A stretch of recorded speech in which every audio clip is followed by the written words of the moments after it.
தமிழ் மொழியில் முதலில் கிடைக்கப்பெற்ற நூல், இலக்கண நூல் எது அப்படின்னு பார்த்தீங்கன்னா தொல்காப்பியம். இதை எழுதியவர் யார் அப்படின்னா தொல்காப்பியர்.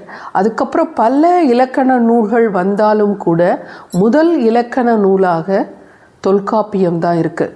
சரிங்களா? இதை 3 அதிகாரங்களாக பிரித்திருக்கிறாங்க. எழுத்து, சொல், பொருள் அப்படின்னு 3 அதிகாரங்களாக பிரித்திருக்கிறாங்க. இந்த 3 அதிகாரத்தில் 27 இயல்களை கொண்டுள்ளது. சரிங்களா? இந்த 27 இயல்களாக பிரிச்சிருக்கிறாங்க.